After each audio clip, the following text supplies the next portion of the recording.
우리 다 함께 오늘의 말씀 보겠습니다. 로마서 1장 18절부터 32절의 말씀입니다. 우리 한 목소리로 봉독하도록 하겠습니다. 하나님의 진노가 불의로 진리를 막는 사람들의 모든 경건하지 않음과 불의에 대하여 하늘로부터 나타나나니 이는 하나님을 알만한 것이 그들 속에 보임이라. 하나님께서 이를 그들에게 보이셨느니라. 창세로부터 그의 보이지 아니하는 것들 곧 그의 영원하신 능력과 신성이 그가 만드신 만물에 분명히 보여 알려졌나니 그러므로 그들이 핑계하지 못할지니라. 하나님을 알되 하나님을 영화롭게도 아니하며 감사하지도 아니하고 오히려 그 생각이 허망하여지며 미련한 마음이 어두워졌나니 스스로 지혜 있다 하나 어리석게 되어 썩어지지 아니하는 하나님의 영광을 썩어질 사람과 새와 짐승과 기어다니는 동물 모양의 우상으로 바꾸었느니라. 그러므로 하나님께서 그들을 마음의 정욕대로 더러움에 내버려 두사 그들의 몸을 서로 욕되게 하게 하셨으니 이는 그들이 하나님의 진리를 거짓 것으로 바꾸어 피조물을 조물주보다 더 경배하고 섬김이라. 주는 곧 영원히 찬송할 이시로다. 아멘.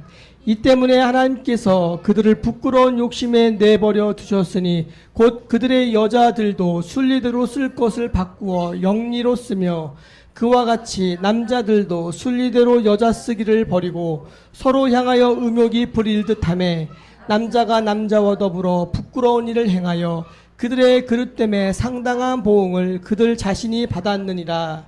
또한 그들이 마음에 하나님 두기를 싫어하며 하나님께서 그들을 그 상실한 마음대로 내버려 두사 합당하지 못한 일을 하게 하셨으니 곧 모든 불의, 추악, 탐욕, 악의가 가득한 자요 시기, 살인, 분쟁, 사기, 악독이 가득한 자요 수근수근하는 자요 비방하는 자요 하나님께서 미워하시는 자요 능욕하는 자요 교만한 자요 자랑하는 자요 악을 도모하는 자요 부모를 거역하는 자요 우매한 자요 배악하는 자요 무정한 자요 무자비한 자라. 그들이 이 같은 일을 행하는 자는 사형에 해당한다고 하나님께서 정하심을 알고도 자기들만 행할 뿐 아니라 또한 그런 일을 행하는 자들을 옳다 하느니라. 아멘. 거짓 신들에 맞서는 희망의 복음이라는 제목으로 그 시리즈로 이제 설교를 오늘 시작합니다. 오늘 설교의 제목은 마음 우상을 만드는 공장이라는 제목으로 오늘 하나님 말씀을 전하겠습니다. 거짓 신들에 맞서는 희망의 복음, 우리 우상 숭배에 관련돼서 말씀을 전하려고 하는데 먼저 우리 우상 숭배에 대한 정의를 할 필요성이 있습니다. 거짓 신들인 우상 숭배에 대해서 종교개혁자 마틴 루터는 그의 대요리 문답에서 첫 번째 계명, 10계명의 첫 번째 계명, 너는 내 앞에 다른 신을 두지 말라에 대해 논의하면서 어떻게 정의했는가 하면요, 당신의 마음이 매달리고 의지하는 것을 무엇이든지 바로 그것이 당신의 하나님이다. 오직 마음의 신뢰와 믿음이 하나님도 만들고 우상도 만든다라고 말했습니다. 루터의 말에 조금 덧붙이면 궁극적인 안전을 위해서 당신의 마음이 매달리고 의지하는 것은 무엇이든지 다 우상이라는 겁니다. 우상은 그것이 무엇이든 간에 우리가 하나님께만 집중하고 충성해야 하는데 그것을 요구하는 것이죠. 그것이 바로 우상이라는 겁니다. 종교개혁자 존 칼빈은 그의 저서 기독교 강요에서 오늘 설교의 제목을 이야기했습니다. 인간의 마음이 우상을 만들어내는 공장이래요. 제가 만들어낸 문구가 아니라 기독교 강요에 나오는 문구입니다. 타락한 인간의 마음이 부패한 본성이 자꾸만 우상을 만들어낸대요. 근데 단순히 간의 수공업이 아니고요, 공장이래요. 엄청나게 무엇인가를 찍어내는 그런 공장처럼 끊임없이 우상을 만들어내는 것이 바로 저와 여러분들 인간 존재 자체라는 사실입니다. 신명기 9장 16절에 보면요, 우상은 자기를 위하여 송아지를 부어 만들었다고 합니다. 그러니까 우상은 자기를 위하여 만드는 거예요. 우상은 실상 인간 자기 자신이죠. 저와 여러분들이 우상 제조기라고 보면 되죠. 자신의 필요에 따라 수많은 우상들을 만들었고 갈아치운 것이 인간의 모습이죠. 그러니까 아담과 하와가 선악과를 먹게 된 동기가 무엇입니까? 뱀의 유혹을 통해서 하와가 선악과를 먹을 때 하나님처럼 눈이 밝아진다는 거죠. 하나님처럼 된다라는 유혹에 넘어갔다는 거죠. 여전히 인간은 하나님처럼 되겠다는 충동이 우리 가운데 굉장히 많이 있습니다. 그래서 그 충동에 끌려서 우리가 하나님 되고 싶어 하죠. 그런데 인간은 하나님이 될 수 없죠. 여전히 인간은 연약한 피조물이라는 것입니다. 사도 바울은 오늘 본문의 말씀에 굉장히 많은 죄악을 열거해 놓았습니다. 그것이 하나님 떠난 인간들의 죄악의 열매라는 것이죠. 스스로 하나님을 주인으로 만왕의 왕으로 섬기지 않는 인간에게 나타날 수 있는 열매는 그 열매밖에 없어요.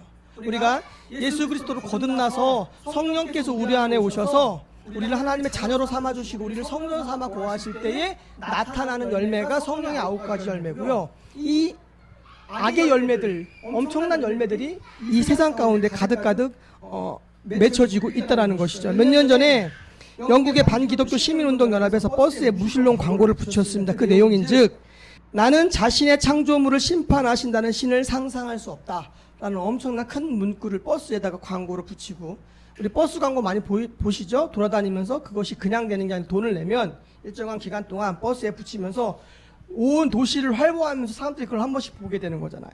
근데 그 말은 아인슈타인의 말입니다. 그것을 인용해서 인간의 죄에 대해서 이렇게 눈 감아주지 못하고 그것을 심판하는 창조주를 이해할 수 없다라고 이야기하죠.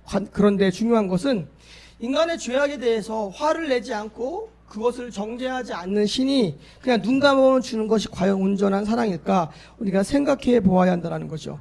예를 들어서 부패한 구조와 악인들로 인하여서 탐욕으로 인해서 배가 침몰하고 수많은 학생들이 물속에서 죽어가는 모습을 보고도 분노하지 않고 진상조사하지 않고 덮어준다면 그것이 사랑인가요? 그렇지 않죠. 어린아이들을 학대하고 여학생을 성추행하는 사람을 보고도 그것을 화를 내고 올바르게 잡아주는 것이 잘못된 일일까요? 절대 그렇지 않다라는 것입니다. 자녀가 거짓말을 하고 도둑질을 합니다. 그럼 그것을 보고서 사랑하기 때문에 그대로 내버려 둔다라는 것도 논리에 맞지 않다라는 거죠. 아마 자기 자신의 자녀가 그렇게 잘못되는 길을 가는 것을 보고도 가만히 잘한다 하는 부모는 진짜 그 아이를 사랑하는 부모가 아니라는 것이죠. 하나님도 동일하다는 겁니다. 하나님께서 세상을 만드시고 저와 여러분을 만드셨을 때 우리가 그분이 만드신 창조 목적과 다른 길을 걸어간다면 그것에 돌이키기를 원하시는 게 그분이 마음이고요. 죄를 지었을 때 그것을 심판하는 것이 하나님의 성품에 맞다라는 겁니다. 우리는 자꾸만 하나님을 사랑의 하나님만 생각하는데 예수 그리스도의 십자가는 하나님의 사랑과 공의가 같이 있습니다.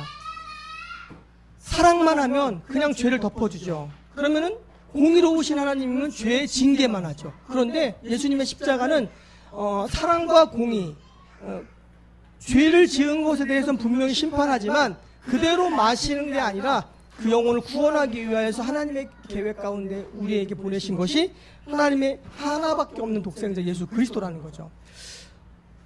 자녀를 낳았습니다. 근데 얘가 영 상태가 안 좋고 말도 안 듣고 죄를 짓습니다. 그럼 얘를 확 보내버리고 하나 또 낳습니까? 그렇지 않죠? 우리가 어떻게든 이 아이를 사람 만들기 위하여서 부모로서 최선의 노력을 다하죠. 그러나 그 죄에 대해서는 잘못하는 것에 대해서는 분명히 단호하게 이야기를 하죠. 하나님도 우리와 마찬가지이십니다. 우리보다 더 크신 분이시죠. 사랑이시죠. 하나님은 그냥 사랑 덩어리세요. 사랑의 본질이세요.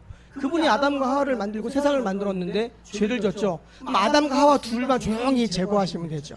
조용히 제거하고 다시 둘을 또 딱 만드시면 세상에 아주 잘 돌아가죠. 그리고 뱀 잡아다가 바로 이렇게 제거하시고 그러면서 세상을 다시 한번 원점으로 그때 살짝 돌이키면 얼마나 세상이 아름답게 흘러갔겠습니까? 이 정도까지 이 속을 썩고 당신이 십자가를 지실 만큼의 고통을 지지 않으셔도 되고, 그런데 그렇게 할 수 없었던 것은 그분의 공의로운 성품이 그 둘의 죄악을 보고 죽여 없앨 수도 있었지만 그분의 사랑의 성품이 그들을 그렇게 죽여버릴 수가 없었기 때문에 하나님의 선택은 예수 그리스도를 예비하셨다는 겁니다.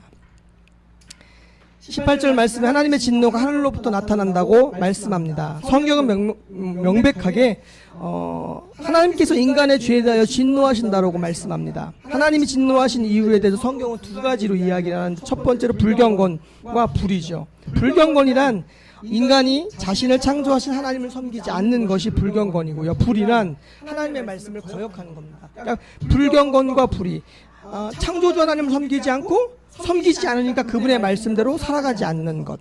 순차적으로 보면 불의를 언급하기 전에 불경건이 나오는데 모든 인간의 불의의 출발점 하나님을 떠난 불경건에서부터 시작된다는 겁니다. 그러니까 하나님을 인정하지 않는 거예요. 그러니까 그분이 계시지 않으니까 내가 어떠한 죄를 짓든 어떠한 무엇을 하든 세상의 법이라는 테두리 안에서 그 법망 살살 피해가면서 내가 하나님 인정하지 않고 내 삶을 나름대로 편안한 삶으로 영위하는 삶만 살면 된다라는 것이 하나님 없는 인생들의 모습이라는 겁니다. 그런데 성경은 그런 인간의 모습에 대해서 어떻게 이야기하냐면 첫 번째로 하나님을 인정하지 않는 것에 대해서 말씀을 나누어 보겠습니다. 이는 하나님을 알만한 것이 그들 속에 보임이라.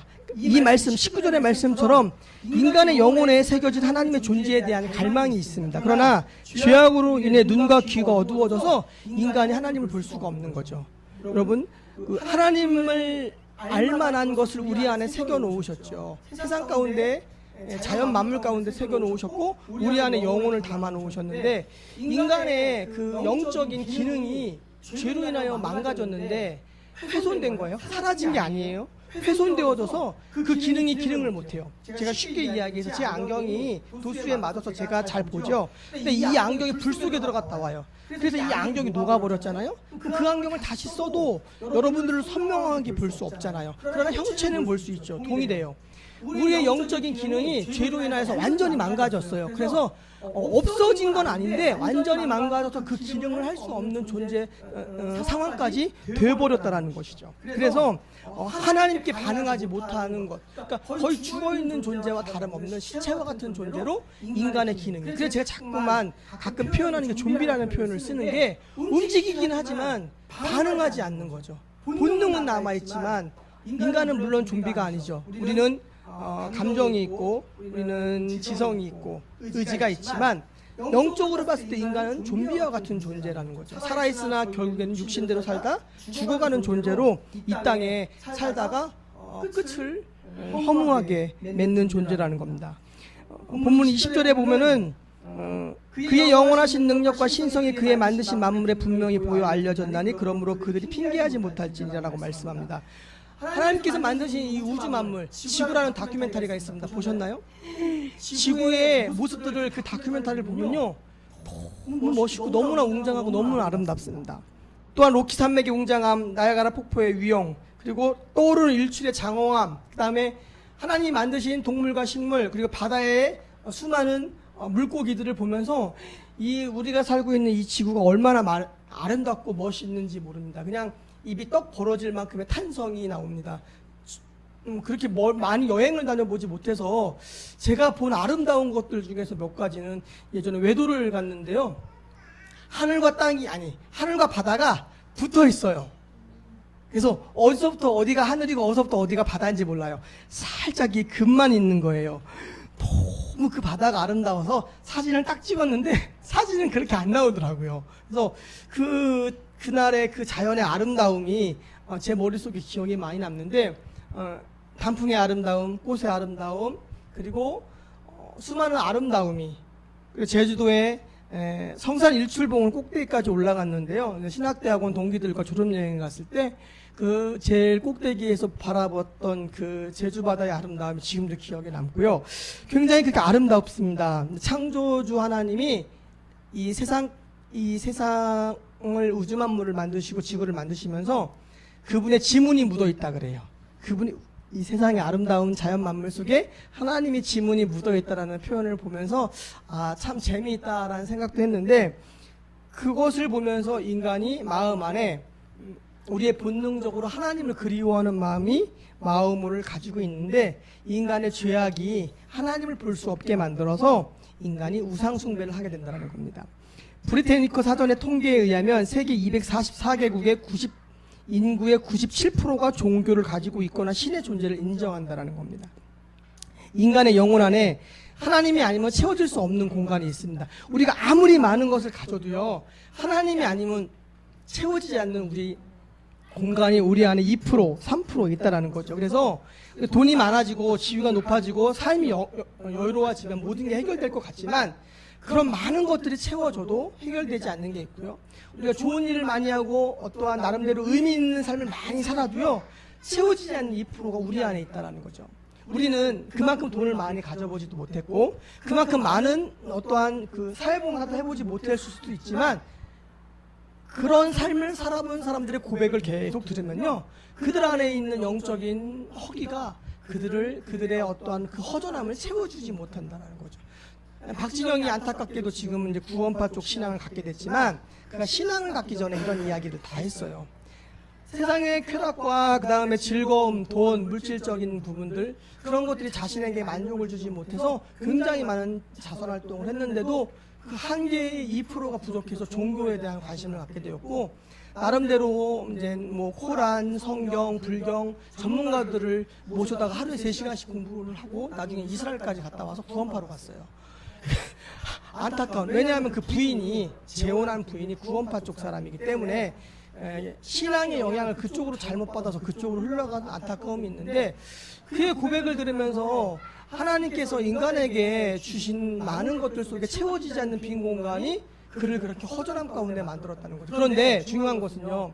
그렇게 고민을 하고 생각하며 구도의 길을 찾으면 주님을 만날 수 있는 가능성이 그나마 높은데 많은 사람들이 먹고 살아가는 문제에 묶여서 신에 대한 존재와 영원한 삶에 대한 의미를 생각하지 않고 살다가 그냥 그렇게 늙고 병들어 떠나가는 인생을 살아간다는 겁니다. 그러면서 인간의 본질적인 모습을 한번 보면 21절에 하나님을 알되 하나님을 영화롭게도 아니하며 감사하지도 아니한다라고 말씀합니다.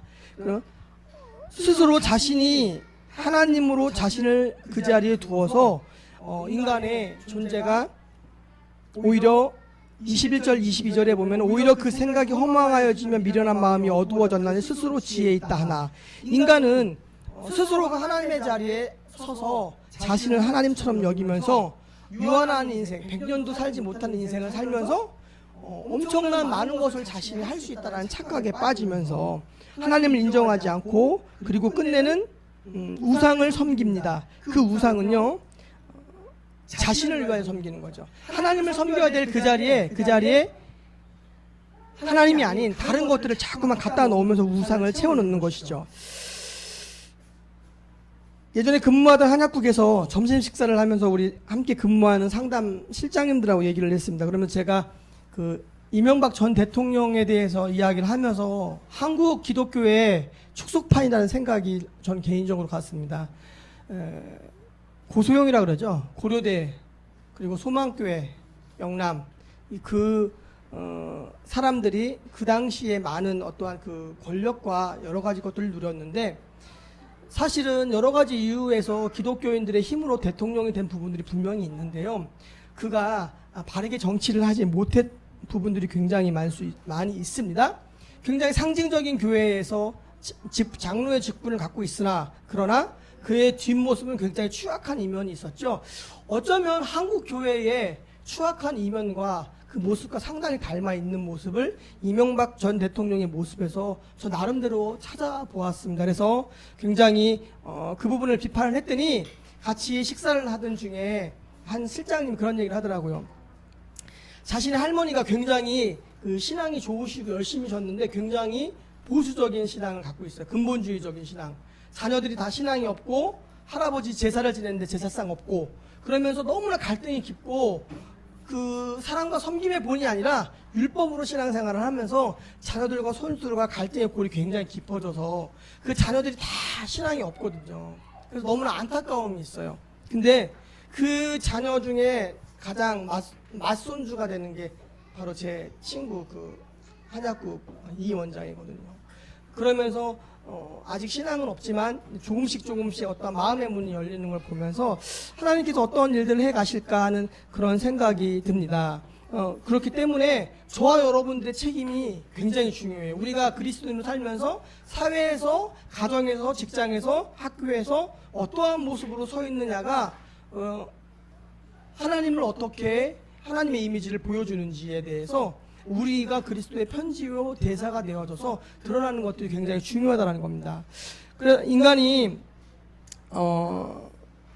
하나님께서 우리 가운데 약속의 말씀을 주어도 그 말씀에 순종하기 싫어서 하나님이 있어야 될 자리를 피조물의 형상으로 바꾸어 버리고 우상을 섬기는 것이 인간의 타락한 인간의 본성이라는 것이죠. 썩어지지 아니하는 하나님의 영광을 썩어질 사람과 새와 짐승과 기어다니는 동물의 모양 그 우상으로 바꾸었느냐라고 23절에 말씀을 합니다. 예전에 제주도에 단기 선교회 갔을 때 그 교회 목사님이 말씀을 하시는데 강의를 하시면서 제주도 초창기 때는요 굉장히 우상숭배 문화가 강했고요. 섬마을이잖아요. 섬이잖아요. 마을마다 되게 심했는데 어떤 마을은 뱀을 섬기는 그 마을이 있어서요. 시집 올 때 요만한 그 항아리에다 뱀 한 마리씩 들고 온대요. 그래서 그 동네 사람들은 이제 며느리를 얻기를 꺼려했다라는 이야기를 할 정도로 그렇게 나름대로의 우상숭배 문화가 굉장히 만연했던 곳이 제주도예요. 워낙 섬 지역이 더 그런 부분들이 많은데 여러분들 제가 하나님께서 저에게 은혜와 계시를 주셔서 여러분들이 졸리우실 것 같아서 이 타이밍에 영상을 하나 보겠습니다. 졸음이 확 깰 아주 영상입니다. 인도의 G4원입니다.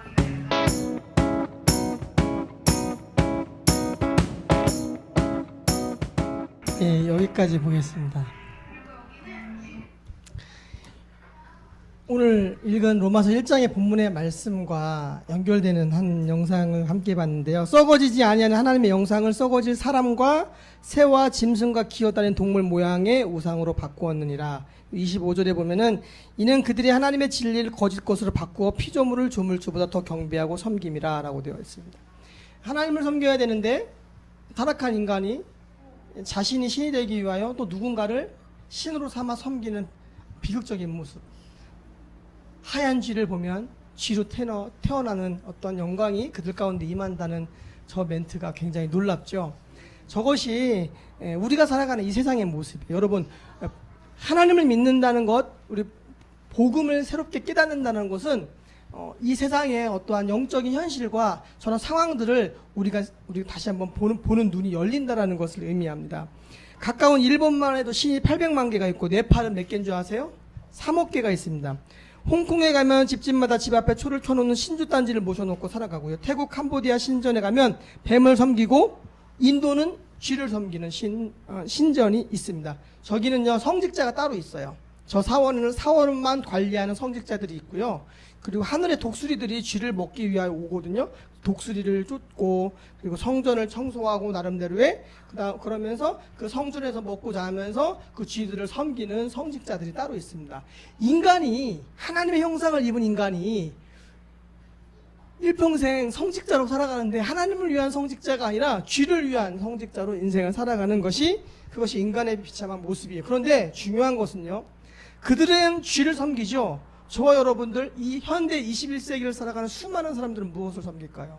다양한 것들을 섬기는데 가장 큰 건 돈이죠. 대체됐을 뿐이라는 거죠. 쥐를 섬기느냐 해와 달과 별을 섬기느냐 아니면 돈을 섬기느냐 아니면 힘, 권력을 섬기느냐의 차이의 문제만 있을 뿐이지 우리는 더 고상한 것 같고 더 세련된 것 같고 문화적인 곳에서 많은 것을 누리며 살아가는 것처럼 보이지만 본질적으로 하나님 떠난 인생의 비극은 같다라는 거죠. 우리는 쥐를 신으로 섬기지 않지만 우리가 쥐 말고 다른 것들을 신으로 섬기는 죄악을 하나님 앞에 범하며 살아간다는 겁니다. 하나님을 무시하고 우상을 섬기는 것 본래의 의도 하나님의 간섭 없이 자기의 마음대로 살고자 하는 욕망이 크기 때문이라는 거죠. 그래서 성경은 이러한 인간들의 마음의 정욕대로 내버려 두었다라고 말씀을 합니다. 24절 25절에서 그 이유에 대해서는 진리를 거짓으로 피조물을 하나님보다 더 경배하고 섬기기 때문에 하나님께서 26절에 부끄러운 욕심대로 내어버려 두셨다고 하고 27절에는 성적인 문란함을 그 이유로 제시하는데 내어버려 두심은 하나님의 심판의 방법이라는 겁니다. 그래서 타락하는 인간은 결국 자신의 정욕과 욕심대로 살다가 그렇게 멸망하는 인생으로 끝난다는 거죠. 간섭하신 하나님을 이뤄내고 우상을 계속 내 안에 품으면서 내 인생을 영위하고 나름대로 삶을 살아가지만 결국에는 멸망하는 인생을 살아가는 것이 인간의 모습이라는 겁니다. 하나님을 떠나는 인생의 가장 큰 죄악의 특징은 자기중심성이에요. 잊지 마세요. 자기중심적이냐 하나님 중심적이냐 이것이 내가 하나님의 사람이냐 아니면 여전히 하나님을 섬기지만 나중심적으로 살아가느냐의 어떠한 그것을 가르는 기준이 된다는 겁니다. 하나님을 떠난 인생은 자기중심성, 그것이 원죄의 특성입니다. 내가 우주의 중심이라는 거죠. 그래서 보이는 우상, 조금같이 쥐가 됐든 뱀이 됐든, 그리고 우리 과거에 선조들이 성황당에 돌 던지고 줄 걸어놓고 섬기며 빌고 하죠. 나무도 그렇고, 그런 수많은 것들이 결국에는 자신의 욕망 때문에 하나님 대신 무엇인가를 그 자리에 하나님 삼아서 섬기려고 하는 것, 그것이 우리가 타고난 본능이 하나님을 그리워하게 만들어졌는데, 하나님을 본래 볼 수 없고 알래 알 수 없기 때문에 그 자리에 나를 위하여 대신 어떠한 것들을 채우는 것이 인간의 본능이라는 겁니다. 그런데 그 마음의 중심에는 탐심이 있다는 거죠. 탐심은 곧 우상숭배라고 골로새서 3장 5절에 말씀합니다. 우리 마음에 많은 욕망들이 하나님도 우상으로 섬길 수 있고요, 수많은 것들을 갖다가 내 욕망대로 움직이면서 우상으로 섬길 수 있다는 것이죠. 돈이 되고 권력이 되고 명예가 될 수도 있고요, 해와 달과 별이 될 수도 있고요, 그리고 쥐와 뱀이 될 수도 있고요. 저기 남태평양의 어떤 섬은요, 어떤 걸 동물을 신으로 섬기냐면 악어를 신으로 섬겨요. 악어를. 그들의 나름대로의 어떠한 그 설화가 있는데, 그래서 악어에 대해서 신처럼 그들이 섬기고 모시고요. 이런 것을 보면서 오늘 본문 말씀에서 수없이 많은 인간의 죄악의 모습들이 쭉 열거되고 있습니다. 사도 바울의 눈에는 지금 이글거리는 지옥의 불과 하나님의 진노가 보이고요, 그리고 이 땅에 살아가는 수많은 사람들이 어떠한 죄를 지으며 살아가는 것들이 보이면서 오늘 본문의 말씀을 기록하고 있다는 것이죠. 사실 이스라엘은 하나님을 믿지 않는 자가 없습니다. 모든 사람들이 여호와 하나님을 믿었죠. 그러나 중요한 것은 하나님의 심판을 믿지 않고 하나님을 두려워하지 않는 자들은 많았다는 것이죠. 동일하게 오늘날 한국교회와 그리스도인들 우리들에게, 우리 하나님만 믿죠. 그런데 하나님의 심판을 무서워하지 않고요, 하나님을 두려워하지 않으면 우리의 삶의 자리는 자꾸만 자기 중심성을 갖고 자기 중심적인 삶으로 자꾸만 굽어진다는 것이죠. 그렇기 때문에 하나님의 진노와 하나님의 시선이 우리 가운데 항상 있다라는 생각을 가지고 의식하며 살아가는 것이 성령 충만한 삶이라는 것이죠. 제가 신학교 다니면서 굉장히 많은 고민이 한 가지 있었는데, 그것이 뭐냐면 세상을 보니까 악한 사람들이 너무 잘 살더라는 거예요. 이해가 안 갔어요. 하나님 살아계신데 왜 악인이 형통합니까? 그것이 제 마음속에 늘 질문거리였는데, 그날도 어떤 글을 보고 그런 고민을 막 하면서 마음에 불평이 일어났어요. 하나님을 위하여 살아가는 사람들은 고생하고, 하나님 떠나서 자신들 마음대로 살아가는 악인들은 잘 되고, 마음에서 막 화가 나는 거예요. 그 불평불만을 속으로 하면서 화장실을 닦아서 봤는데, 화장실 벽에 성구가 하나 붙어 있었어요. 무슨 성구가 붙어 있었냐면 잠언 24장 19절 말씀, 너는 행악자들로부터 말미암아 분을 품지 말며 악인의 형통함을 부러워하지 말라. 제가 그 말씀을 보면서 기겁을 했어요. 하나님께서 지금 내 마음과 상황들을 아시는구나. 악한 자들을 통해서 너 분을 품지 마. 그리고 악한 사람들이 잘 되는 것에 대해서 형통을 부러워하지 마. 결국에는 그것 자체가 그들에겐 징계고 심판이라는 것이죠. 여러분, 우리가 하나님 앞에서 살아간다고 하는데, 하나님께서 우리 가운데 작은 일에도 우리에게 간섭하신다는 것은 사랑이죠. 그러나 하나님 떠나서 잘 먹고 잘 살아가는 세상 사람들을 향하여 우리는 불평불만이 생길 수 있는데, 사실은 그것 자체가 이미 그들의 심판을 받고 있다는 겁니다. 내버려 둔다라는 거. 하나님께서 오늘 본문의 말씀에 뭐라고 하십니까? 죄 짓는 세상 사람들 그냥 내어버려 두사, 그들의 욕망과 그들의 정욕과 그들의 욕심대로 그렇게 살고 끝내는, 그렇게 멸망받게끔 그냥 내버려 둔다는 거죠. 그리고 사랑은요, 관심이고요, 사랑은 간섭입니다. 욥기 7장 19절에 주께서 내게서 눈을 돌이키지 아니하시며 내가 침을 삼킬 동안도 나를 놓지 아니하시기를 어느 때까지 하시리이까. 오늘 말씀 마무리되어 갑니다. 욥이 침 삼키는 동안도 하나님이 욥을 내버려 두시지 않는데요, 계속 간섭하신다는 거예요. 솔직히 이야기하면요, 하나님의 간섭이 계속 될 때마다 우리는 어때요? 힘들 때도 있어요. 때로는 내 욕심대로 이것도 하고 싶고, 내 마음대로 저것도 하고 싶고, 그런 마음이 우리 안에 있는데, 하나님이 이만큼만 내가 시선을 돌려도 나를 이렇게 탁 치시고 뭐라고 하시고 자꾸만 돌이키라 그러시고, 그러면은 내 안에 일어나는 내 욕망들을 충족하지 못하기 때문에, 하나님 말씀하시기 때문에 두렵기 때문에, 떨리기 때문에 내 삶을 조정하고 내 삶의 방향을 바꾸는 과정들을 계속 하잖아요. 근데 그것이 우리에게 복이라는 거죠. 어떻게 살든 어떤 짓을 하든 그냥 세상 막 살아가는 사람들, 근데 돈도 많아, 근데 거기에 건강하기까지 해. 그러면은 그런 사람들 보면은 우리 속에서 야, 참 하나님 불공평하시다라는 생각이 들 수 있는데, 그게 아니고 내버려 둔다는 것 자체, 그렇게 살다 영원히 멸망받는다는 것 자체, 그것이 그들에게는 징계이고 그들에게는 그것이 심판이라는 것입니다. 여러분, 우리가 붙잡아야 될 진리가 있습니다. 그것이 무엇입니까? 32절의 말씀입니다. 이 같은 일을 행하는 자는 사형에 해당한다고 하나님께서 정하심을 알고도 우리는 하나님의 심판을 믿어야 한다는 것이죠. 그래서 하나님의 말씀의 기준 앞에 우리의 삶을 드려야 된다는 겁니다. 하나님 분명히 살아계시고요, 하나님은 세상을 심판하시고요, 행한 대로 우리 가운데 도움하시는 분이시라는 겁니다. 그렇기 때문에 우리가 이 땅을 살아가는 삶의 여정을 놓고 봤을 때는 불합리한 것도 많이 보이고, 내 뜻과 다르고 내 상황과 내 지혜로 보았을 때도 답답한 것도 많이 보일 수 있지만, 하나님께서 분명하게 마지막에 심판하시기 때문에 그 심판이 있다는 것을 통해서 하나님이 이 세상 짧은 100년 남짓한 인생을 살아가면서 우리의 삶을 심판하실 것이고, 세상에 수많은 사람들, 하나님에게 대적하며 하나님 인정하지 않는 사람들, 악을 행했던 수많은 사람들도 하나님 동일하게 심판하실 것이라는 사실입니다. 이 세상 살아가는 동안에 하는 행동들이 작은 것 같지만 그 무게는 결코 가볍지 않고 굉장히 무겁다라는 것이죠. 우리가 이 땅을 살아가면서 여러분들 삶의 방향 속에서 내가 자기중심성으로 어떠한 우상을 내 마음에 자꾸만 품고 살아가려고 하는지 한번 점검하며 돌아보는 시간 되기를 원합니다. 목사도 주님의 교회를 개척해서 교회를 섬겨도 이 교회가 제 우상이 될 수 있고요, 그리고 이 건물이 우상이 될 수가 있고요, 성도가 저에게 우상이 될 수가 있다는 거죠. 그래서 내 안에 하나님만 온전히 받기를 원하는 마음으로 목회를 해야 그 목회도 하나님 기뻐하시는 목회가 될 수 있다는 거죠. 주의 일도 우상이 될 수 있습니다. 여러분들이 선한 일들도 여러분들 마음에 우상이 될 수 있습니다.